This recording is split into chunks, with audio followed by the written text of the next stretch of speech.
I would probably spend over 12 hours making these videos always, and there is a high chance that less than 20 people will watch this. If you think that being a small YouTuber is just posting and waiting, then I'm sorry, but you're wrong.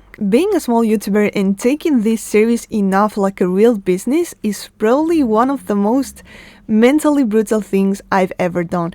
And not because the work is hard, but because you have to work in silence. No applause, no validation, no views, no feedback, no followers, no supporters. Today I want to talk about how it really feels to build a channel when nobody's watching. So if you're in this phase, I know exactly how it is. Let me explain why.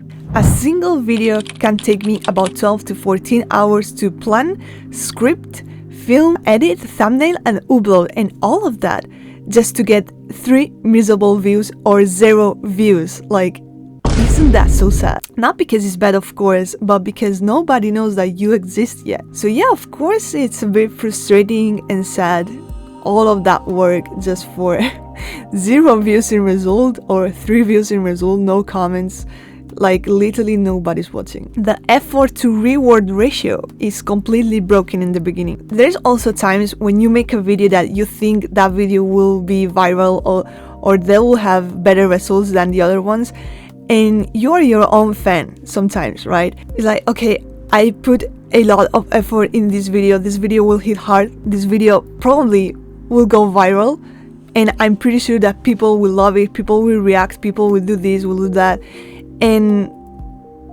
all of that just to get the same results, the same 3 miserable views again. Of course, that's frustrating, that's sad, and but you get used to it. You just begin to learn that what you think is your best video ever will probably get the less views, and what you think is your worst video or your most simple video ever will exactly go viral. If you're taking YouTube as a hobby, that's awesome, but if you're taking YouTube as a real business, we in this channel talk a lot about businesses and entrepreneurship, so you should know at this point that it will take time, of course, to grow and to get results, and you have to learn to work for free, as I explained in this video right here. So if you're an entrepreneur and if you are taking YouTube serious as a business, go watch that one because it will be super useful for you. Being a small YouTuber also feels like being the best professional violinist from the Vienna orchestra, but playing in the street. And also as an artist myself, I feel like that a lot of time. The other day I watched a reel when they actually took a real professional violinist from the Vienna orchestra and they put it in the street. So that professional violinist was playing in the street the same masterpieces he was playing at the Vienna orchestra. It was a social experiment that made me think a lot, because the result was that people was just passing by that violinist.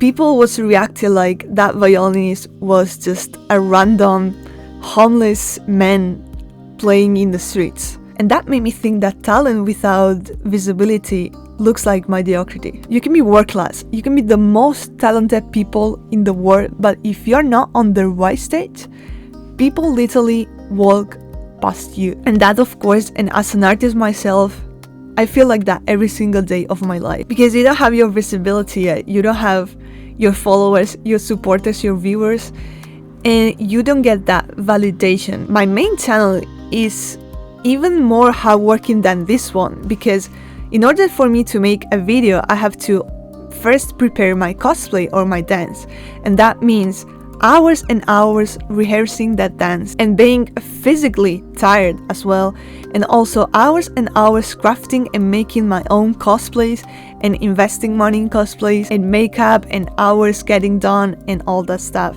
So of course I'm making less videos on that channel because the effort is bigger. So if I sometimes get frustrated because of this channel, imagine as an artist how frustrated I got from my first channel. In order to be on that perfect big stage, you also have to grow, and you have to have patience and discipline, and if you believe in yourself, trust me, you will be one day on that big stage.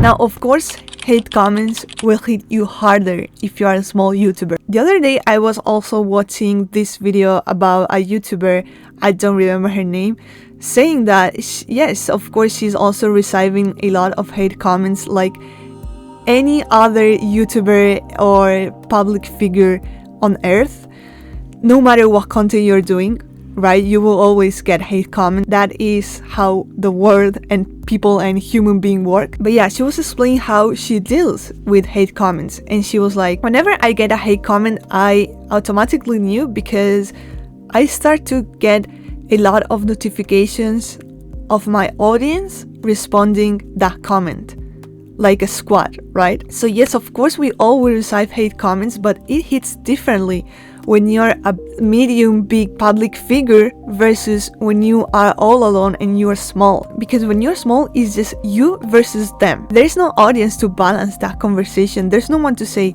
hey, you know, actually she's right. You don't have your supporters, your followers, or your community to support you and defend you. You have to speak for yourself and defend yourself. Or of course, ignore hate comments. That's literally the best thing you can do if they are really hating comments. Of course, not everything is just hating. Of course, there are people that also want you to challenge you a little bit, right? To argument some things that you are talking in your video, especially if you are making controversial type of videos like mine sometimes. Because if you're talking your truth from your perspective and you have no filters like me, then of course that video will create a reaction. Of course, there will be people getting mad at what you're saying and people actually resonating with what you're saying. But another different thing is that when you have low views and low subscribers, haters somehow feel safer attacking you. So for me, it's having my own crew, my own nakamas. Hey, One Piece fans here. It's like having a crew that supports you and admire you and have your back. And you also at the same time support your crew and love your crew. Silence plus criticism is probably one of the worst combinations to endure, but that's how this journey works. So if you can't endure that, then I'm sorry, but probably you cannot be a YouTuber. Now, people love to say just be disciplined, but discipline doesn't remove doubt. You still wake up some days thinking, why am I filming this if nobody will watch it anyways? This is exactly what happened to me right now, today, before filming this video. I have a lot of stuff to do. I'm not feeling my best right now. My back hurts a lot. Of course, I prefer to be chilling or drawing or dancing or making whatever thing that makes me feel good. But you're not lazy for thinking this. You're just human. And this happens, and I feel that nobody talks about it. That's normal. Especially in the beginning when you have no feedback, no fans, no views, no anything.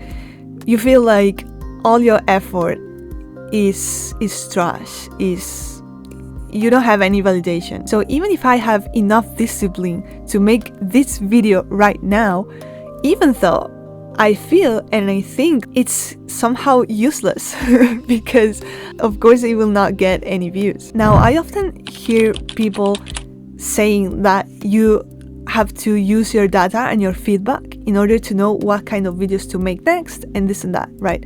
But if you don't have feedback, you don't have direction. When your video gets 0 to 10 views, then you don't have any data, any feedback to work with. You're forced to keep going without any confirmation, feedback, or motivation, and that's rare. Most people quit here because they need certainty before commitment. Last but not least, you grow in public, but you also fail in public. Every mistake stays online and every awkward phase is documented. Yes, you're becoming better while being watched and judged. Unless you decide to delete those videos later, of course. But especially if you're talking in a language that it's not your native language, like English for me, for example, then of course you will feel even more awkward talking to the camera and not that confident. So of course also you have that small insecurity of what if I sound weird, what if I am saying this wrong,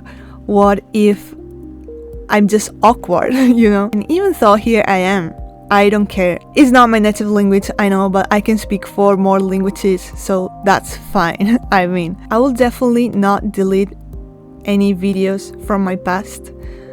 I want you to see the real, raw, unfiltered truth of how it is to grow a channel from zero and how it is to talk to a camera while no one is watching and practicing another language, because I'm pretty sure there are a lot of people, a lot of new YouTubers in the same situation, so you are not alone. Being a small YouTuber is not hard because of the algorithm.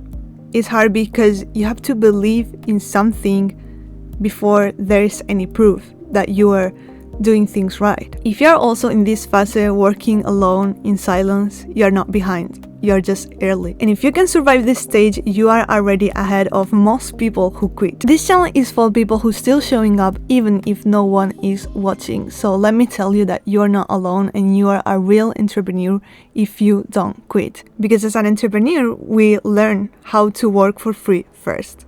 So if that's you, then welcome, because you're in the right place. So for my shy audience, I would love you to let me a comment down below, but if no, you can support me by just liking this video and subscribing, so that way I know that you value this type of content and I will do more, because we are just getting started. I will post twice every single week because I have a lot of things to talk about and I have a lot of content I would love to share with you guys. Remember to stay consistent, have faith, and keep working on your dreams no matter what. Thank you so much for watching and see you in the next one. Bye bye.